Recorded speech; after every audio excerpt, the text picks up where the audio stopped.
Ahoy there, folks. I'm Captain Benzie, and welcome back to another video for EVE Online. Today we're going to be doing another podcast-style thought piece. I know some of you are really enjoying these. Some of you have suggested about me putting some kind of footage in the background of these rather than just spinning a ship in Jitter 4.4. However, all of my major footage of combat scenarios and things has been on a corrupted hard drive. I have got a new hard drive now at long last, so we will be doing that kind of stuff in future. I know a lot of you have also said, how come Benzie's not putting out the old-style videos that he used to? It's all these podcast thought pieces.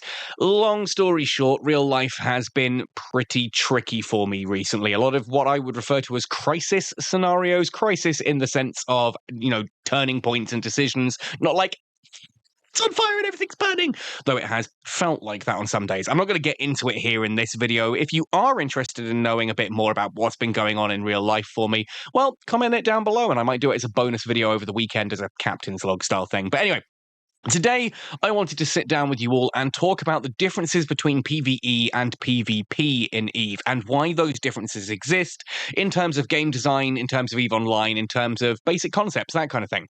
Now, this was a conversation I was actually having in the comment section of a video recently. Someone was talking about how, the new haulers having the weaponry that's going to be on them shouldn't be a problem because ultimately everything should be more, PvE, PvP balance and that anyway. It got a bit more in depth, but I don't want to jump into that at the start of this video. We'll get into that as we go a bit further. Before we do jump in, though, usual messages. If you enjoy this, please take a brief second just to hit like, consider dropping a comment down below and subscribe if you haven't already. Those three things are completely free for you, and they massively help us YouTubers out by helping teach the algorithm to promote our content to more people. It is a huge help. Just hit like if you can, comment if you want to go the extra mile, subscribe if you haven't already. If you do really want to support this channel and the content I put out, head across to my Patreon page, my PayPal tip jar, consider checking out my merchandise store linked below the video, and even becoming a YouTube channel member. Anyway, all of those messages out the way then, let's talk about PvE versus PvP.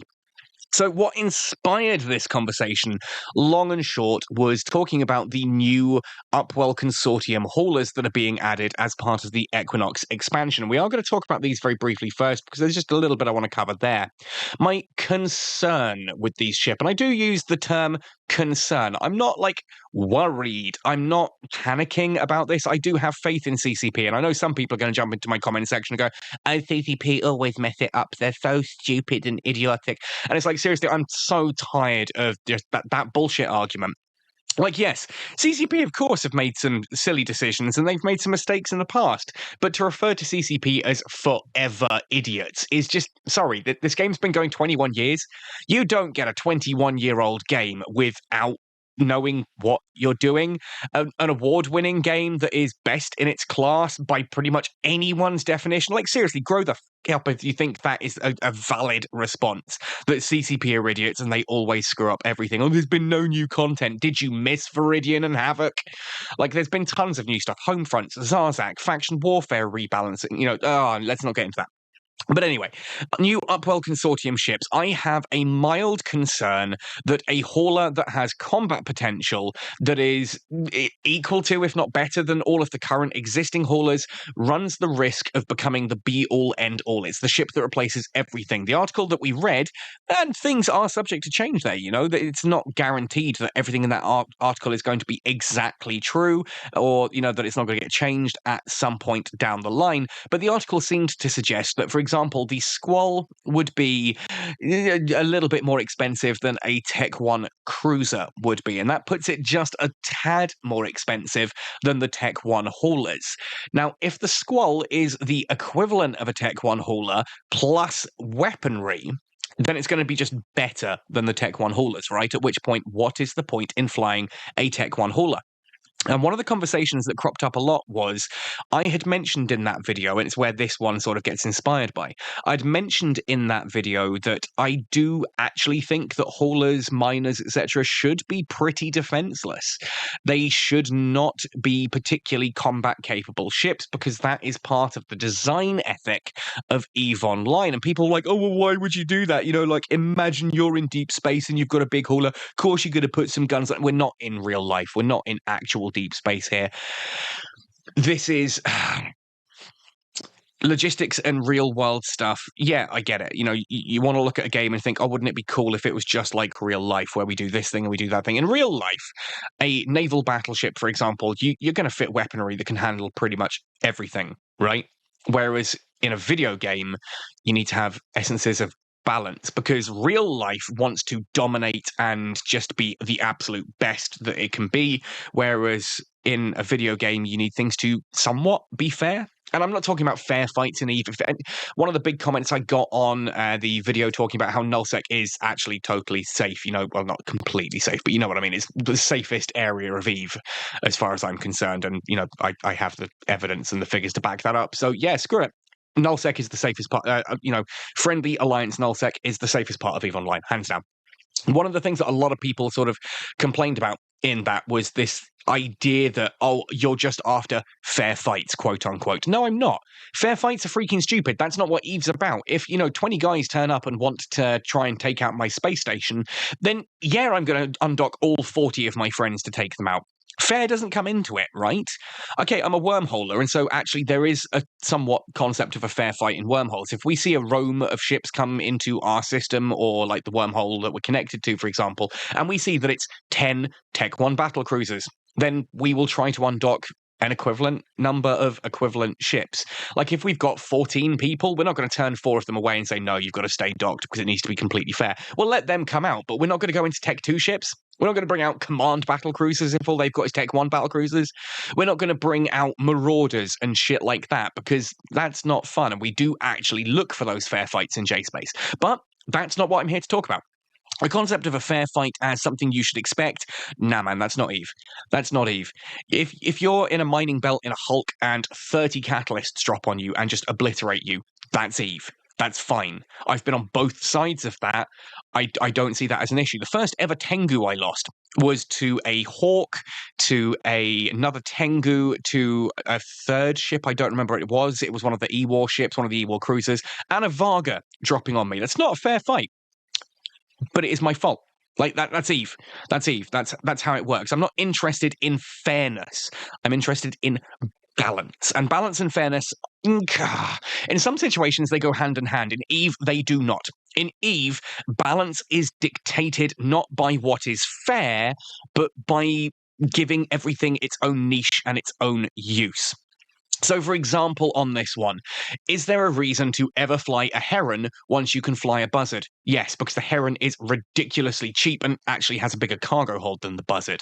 So there are reasons to, you know, do this kind of thing. You know, no ship completely outweighs other ones before it. There are reasons to fly something like a Sacrilege instead of a Cerberus. There are, you know, all these different reasons why you might choose to fly one ship over another. But if we're looking at, say, a hauler like the Squall that is only just a little bit more expensive than its other Tech 1 equivalents, but it is flat out better than them, then what that does is break EVE's design ethos of every ship having its own unique aspects and its own unique roles and uses. And actually that just becomes better.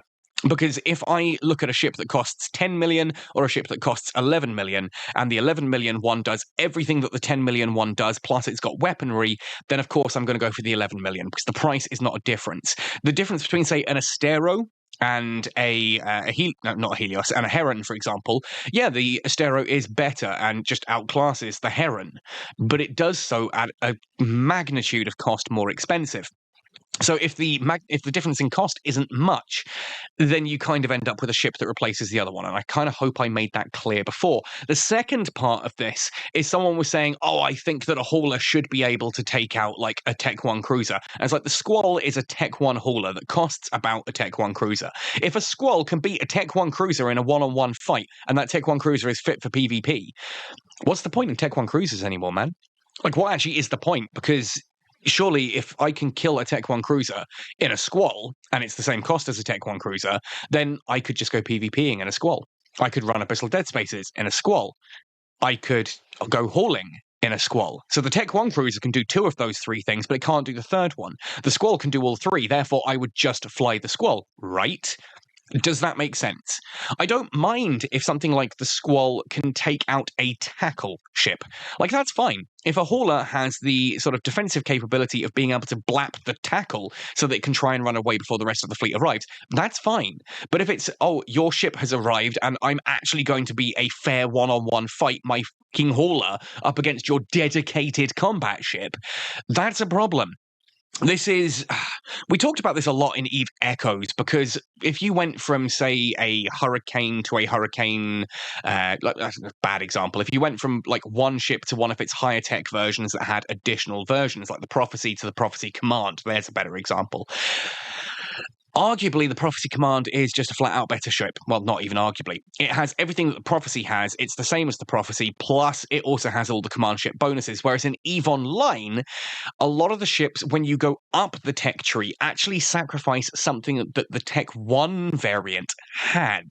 So whereas the Tech 1 might be a bit of a versatile all-rounder ship, the Tech 2 variant narrows in on one aspect of that at the cost of other aspects. If you're looking, for example, at a Bifrost compared to a Talwar, the Talwar is a lot more generic. It's a lot more capable in certain ways, whereas the Bifrost has its own unique uses that allow it to specialize into one particular job. That is important, because if you have something that is a generic up against another generic, and one of them is just better at it, or, if a generic can beat a specialist, then you have issues, right? If I had a dedicated specialist ship and it loses to a generic ship that can do multiple things, why would I ever fly the specialist?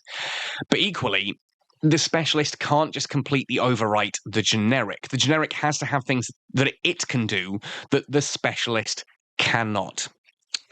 And this is where a combat hauler worries me, because if a combat hauler can go toe-to-toe with a dedicated combat ship, then it itself is essentially a dedicated combat ship with more things. If my cruiser, my dedicated PvP cruiser, can take on your hauler and lose, then your hauler is better than the dedicated ship and can do other things as well. Therefore, why would I not fly the hauler? Why would I not fly the Squall in this example? And this brought up the conversation then. We are getting there eventually. I know we're 12 minutes into the video at this point, but the differences between PvE and PvP.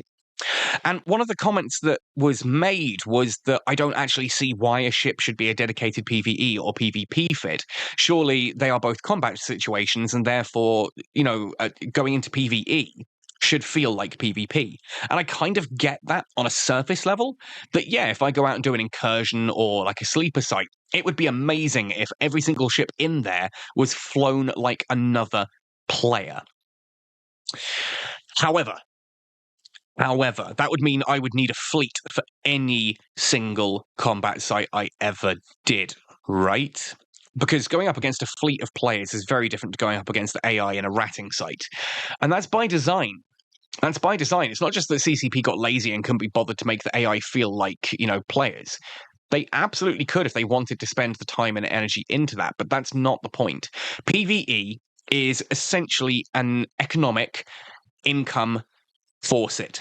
When you do PvE, you are creating something that was not in the game before. If you are doing abyssals, then you are creating red loot that was not in the game before. If you're doing sleeper sites in wormholes, you're creating blue loot that was not in the game before.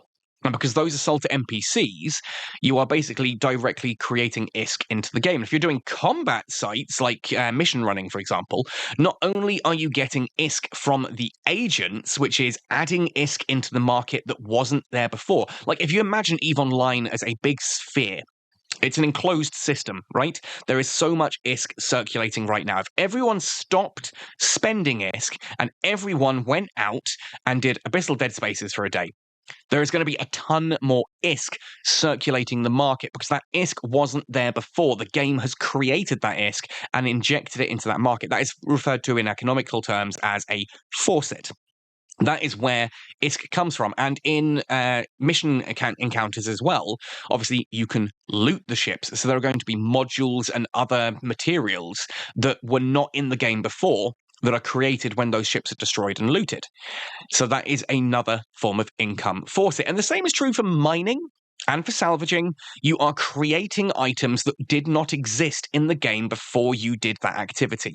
You are adding new material, whether it is ISK or modules or PI, or whether it's like rocks that you've been shooting in an asteroid belt or gas or whatever.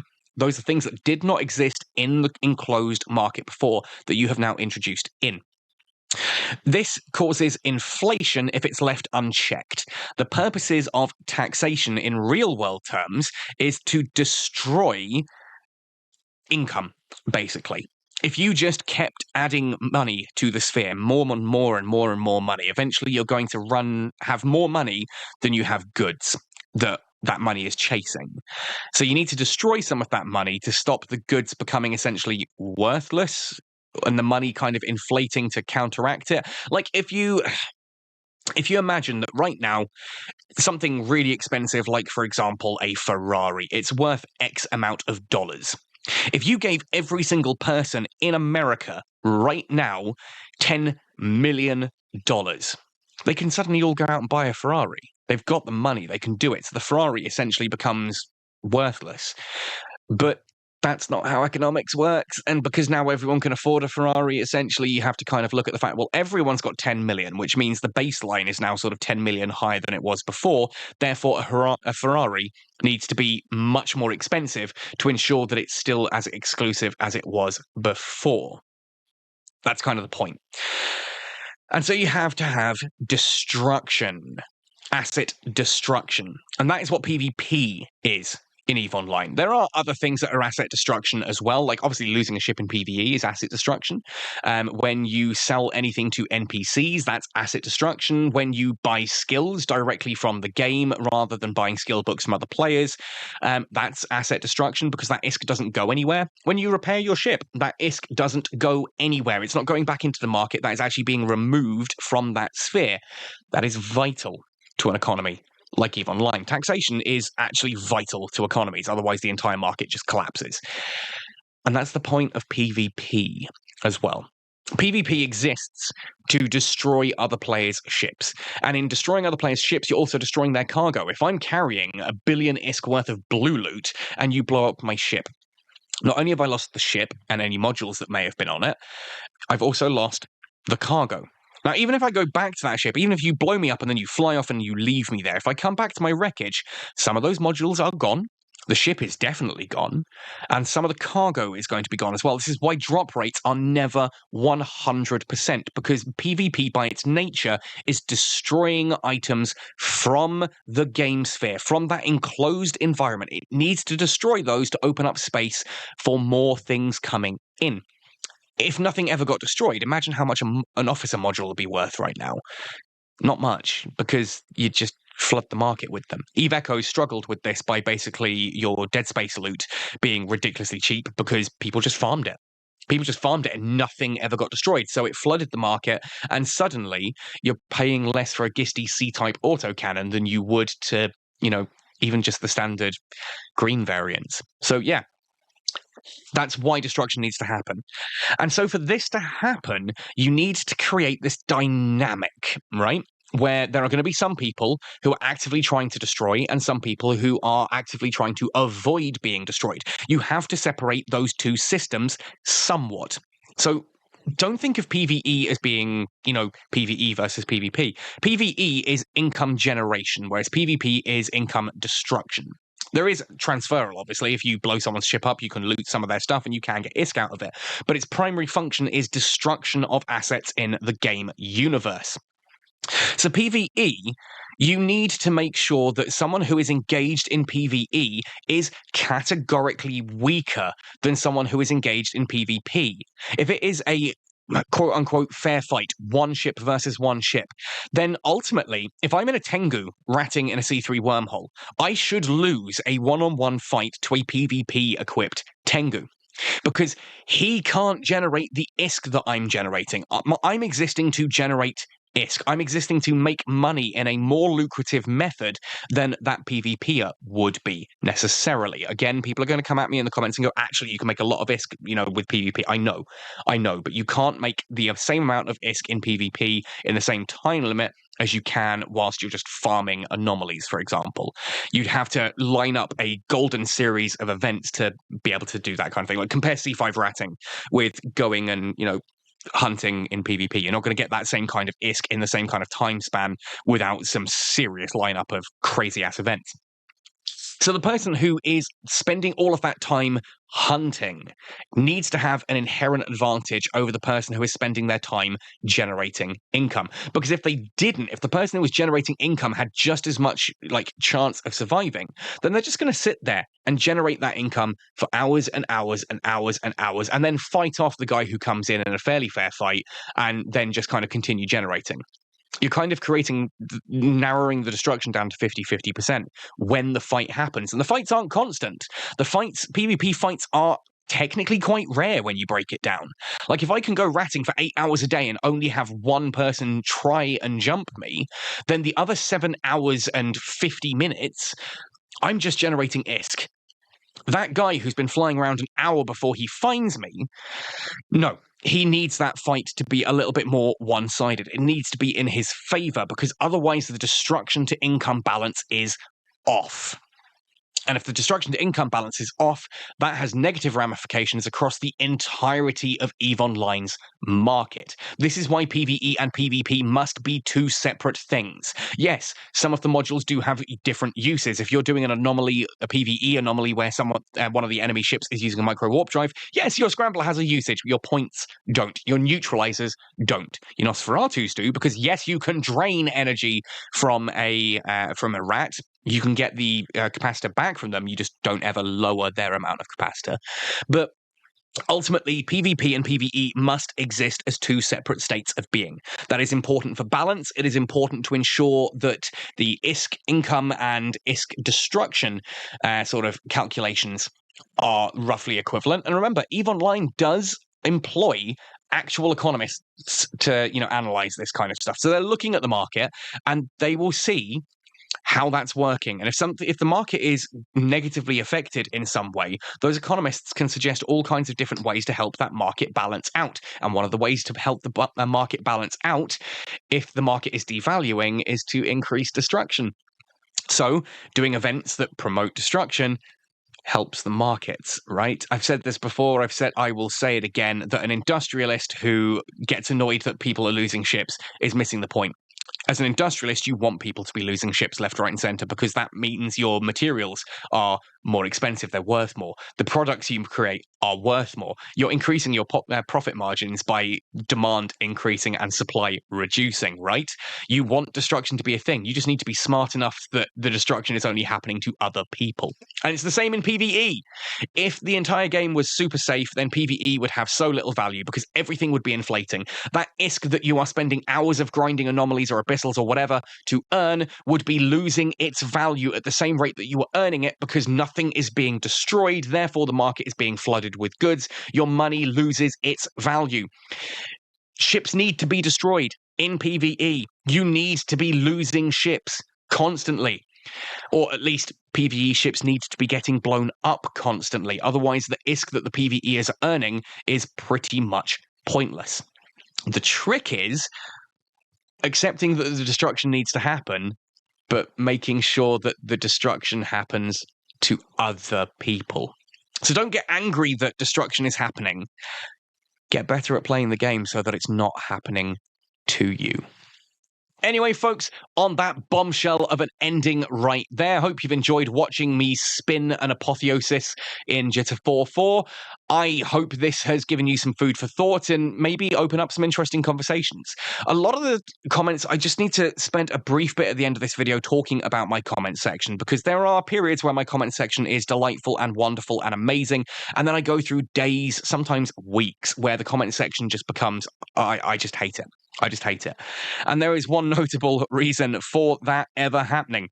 The long and short of it is, if you are willing to engage in a conversation, an actual discussion, and a debate, then the comment section is going to be great for you.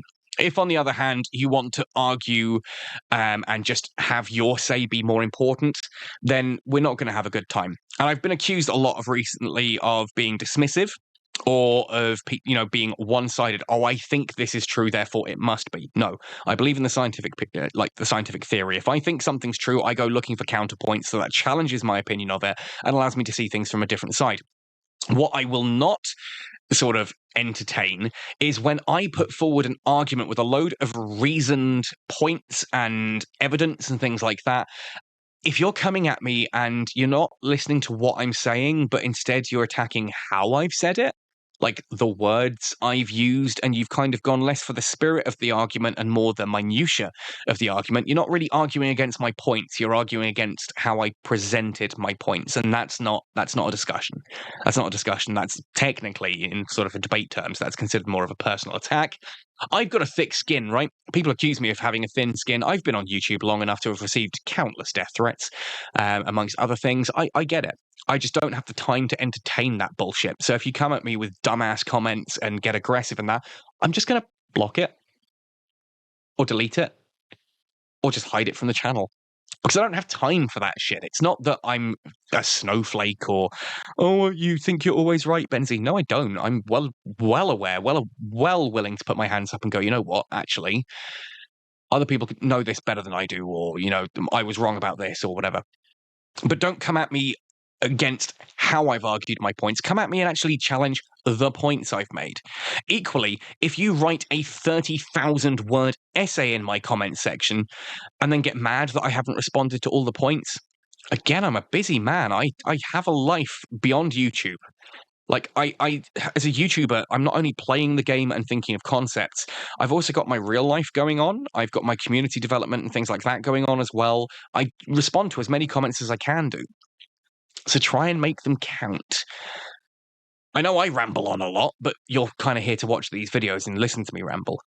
I unfortunately do not have the time to read through an entire wall of text that goes over 20,000 different points, especially when the opening one of those is basically about how I worded something poorly. I'm not going to engage with that.